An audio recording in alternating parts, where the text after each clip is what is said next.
तो आज हम भारत की एक ऐसी कंपनी के बारे में बात करने वाले हैं जिसका नाम शायद ही कोई हो जिसने ना सुना हो। रिलायंस इंडस्ट्रीज। चलिए, आंकड़ों के जरिए समझते हैं कि आखिर ये कंपनी इतनी बड़ी और इतनी प्रभावशाली है तो क्यों है। देखिए, रिलायंस का असर हमारी रोजमर्रा की जिंदगी पर कितना है, इसका अंदाजा लगाना भी मुश्किल है। ये सिर्फ एक कंपनी नहीं, बल्कि सच में इंडियन इकोनॉमी का एक पावर हाउस है। तो आइए इस विशालकाय कंपनी को थोड़ा और करीब से जानने की कोशिश करते हैं। आज की हमारी चर्चा में हम कुछ बहुत ही अहम सवालों के जवाब ढूंढेंगे, जैसे कि रिलायंस असल में करती क्या है, इसके फाइनेंशियल्स कैसे हैं, क्या इसका शेयर महंगा है, और हाँ, सबसे जरूरी, भविष्य को लेकर क्या संकेत मिल रहे हैं। तो चलिए शुरू करते हैं पहले खंड से, रिलायंस का एक परिचय। सबसे पहले ये समझना जरूरी है कि रिलायंस का कारोबार आखिर फैला कितना हुआ है। रिलायंस को ना किसी एक दायरे में नहीं बांधा जा सकता। मतलब ये तेल के कुओं से लेकर हमारे फोन की स्क्रीन तक और घर के राशन से लेकर अब ग्रीन एनर्जी तक हर जगह मौजूद है। ये सच में एक कारोबारी महाशक्ति है। अच्छा, इनके जो पारंपरिक तेल के कारोबार की सबसे बड़ी ताकत है वो है O2C मॉडल। इसका मतलब बहुत सीधा सा है।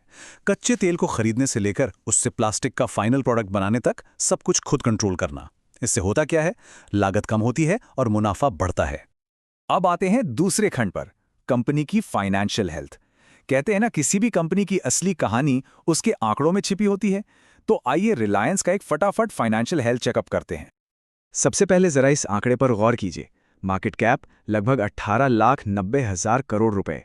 ये रकम इतनी बड़ी है कि दुनिया के कई छोटे देशों के जीडीपी से भी ज्यादा है। बस इसी से कंपनी के विशाल आकार का अंदाजा लग जाता है। अब कुछ और जरूरी आंकड़ों पर नजर डालते हैं। प्रमोटरों की 50% से ज्यादा हिस्सेदारी, ये क्या दिखाता है? यही कि कंपनी चलाने वालों को अपने भविष्य पर पूरा भरोसा है। और देखिए, कर्ज भी कंट्रोल में है, जो एक मजबूत फाइनेंशियल बेस का साफ संकेत है। हाल के नतीजे भी इसी मजबूती की कहानी कहते हैं। बिक्री और मुनाफा दोनों में साल दर साल बढ़ोतरी हुई है। मतलब ये कि कंपनी लगातार अच्छा परफॉर्म कर रही है। चलिए, अब आते हैं तीसरे और शायद सबसे दिलचस्प खंड पर, वैल्यूएशन। जब किसी कंपनी का परफॉर्मेंस इतना मजबूत हो तो सबसे बड़ा सवाल यही उठता है कि क्या शेयर की मौजूदा कीमत सही है, या कहीं ये बहुत महंगा तो नहीं हो चुका। जी हाँ, यही वो सवाल है जो आज हर निवेशक और एनालिस्ट के दिमाग में घूम रहा है। चलिए इसका जवाब ढूंढने की कोशिश करते हैं। किसी शेयर के वैल्यूएशन को आंकने का एक तरीका होता है पीई रेशियो, जो अभी करीब 24 के आसपास है। अब सीधे शब्दों में कहें तो इसका मतलब है कि निवेशक कंपनी की हर 1 रुपए की कमाई के लिए 24 रुपए देने को तैयार हैं। अब ये ज्यादा है या कम, ये एक लंबी बहस का मुद्दा है। और यहीं पर कहानी और भी दिलचस्प हो जाती है। एक विश्लेषण के हिसाब से कंपनी की इंट्रिंसिक वैल्यू यानी असली कीमत करीब 1,425 रुपए आंकी गई है। अब अगर इसकी तुलना मौजूदा मार्केट प्राइस से करें तो एक बड़ा गैप दिखाई देता है, और बस इसी गैप की वजह से एनालिस्ट्स में बहस छिड़ी हुई है। अब आते हैं चौथे खंड पर, कंपटीशन। देखिए, कोई भी कंपनी अकेले तो दौड़ती नहीं है। तो आइए देखते हैं कि रिलायंस के मुकाबले में कौन कौन खड़ा है। अगर हम इनके पारंपरिक एनर्जी सेक्टर की बात करें तो रिलायंस का मुकाबला है इंडियन ऑयल, बीपीसीएल और एचपीसीएल जैसी सरकारी दिग्गज कंपनियों से। ये सभी इस सेक्टर के बहुत पुराने और बड़े खिलाड़ी हैं। लेकिन यहीं पर रिलायंस अपने कॉम्पिटिटर्स से बिल्कुल अलग हो जाती है। जहां दूसरी कंपनियां सिर्फ तेल और पेट्रोकेमिकल्स पर ही फोकस करती हैं, वहीं रिलायंस ने रिटेल, डिजिटल जैसे कई अलग अलग सेक्टर्स में अपने पैर फैला रखे हैं। ये डाइवर्सिफिकेशन या विविधीकरण इसके लिए एक सुरक्षा कवच की तरह काम करता है। अच्छा, अब जब हमने आंकड़ों और कंपटीशन को समझ लिया है, तो चलिए पांचवें खंड में एक नजर डालते हैं कि रिलायंस की सबसे बड़ी ताकतें क्या हैं और इसके सामने क्या चुनौतियां या जोखिम हैं।